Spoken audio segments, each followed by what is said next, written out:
Episode 2. This three-part series will attempt to provide background and context for each of the European powers. Episode 1 addressed the rise of military planning and mobilization while addressing Germany's plans for a two-front war.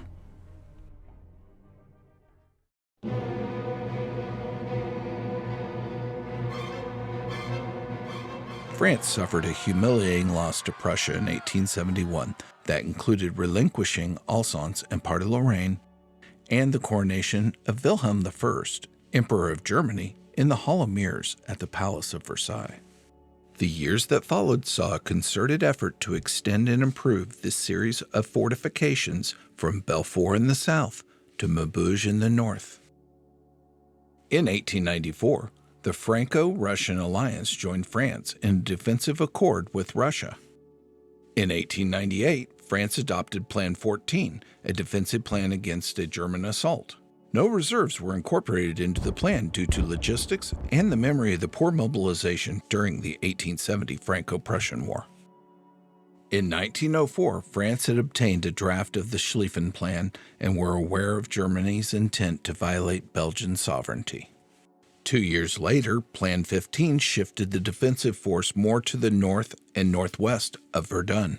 5 years later, in 1909, Plan 16 further addressed the German strategy to violate Belgian sovereignty, and the defensive line was extended to Sedan and Mézières. At this stage, transportation and organizational logistics had improved enough that the reserves were incorporated into the mobilization. By 1910, General Victor Michel became the French Chief of Staff. Michel advocated incorporating the reserves into the mobilization, defending the frontier from the Alps to the North Sea, and should the German offensive push into the heart of Belgium, the French would pivot north towards Namur, Liège, and Antwerp to intercept. These plans were rejected, and General Michel was soon relieved of his duty. General Joseph Joffre was appointed the new Chief of Staff, and from 1911 to 1913, Plan 17 was developed.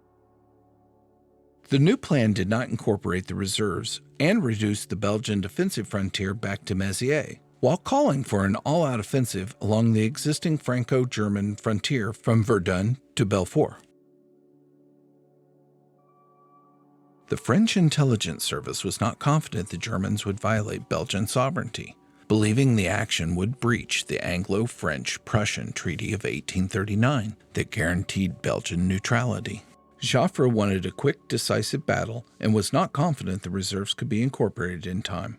This significant conflict in the West would demonstrate to the Russians that they would be required to participate in a timely manner.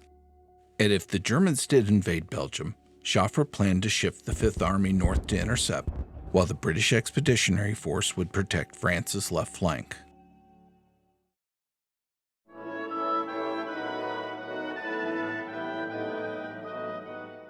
Russia is a vast land, and its population centers are far apart. Russia entered a defensive alliance with France in 1894 to counter German aggression. In 1905, the Russo-Japanese War delivered a defeat to Imperial Russia in the east. Over the next 4 years, Russia was very non-committal to France, while it assumed a defensive posture towards Germany. In 1909, Russia adopted Mobilization Schedule No. 18 that called for troops to mobilize to concentration areas where they would be directed to the main threat, be it Germany or Austria-Hungary. By 1910, Mobilization Schedule No. 19 was a refinement of the previous plan, but identified Germany as the primary threat. The Russians knew mobilization would take some time, and were willing to yield lands in Russian Poland to allow their great army to gather. In August of 1910, General Sokolnikov, Russian Chief of Staff, assured General Joffre that the Russian army would go on the offensive 16 days after mobilization. With the reversal of their historic role as protector of the Slavs against Austria-Hungary, fractions developed within the Russian General Staff. By August of 1912, these factions led to the issuance of Schedule 19 Variant A against Austria-Hungary and Schedule 19 Variant G against Germany. The Russo-French Military Convention of September 1913 refined the plan to attack on M+15. By this time, Russia had recovered from the humiliating loss of 9 years before, and General Sokolovanov's great program had invested in many military improvements.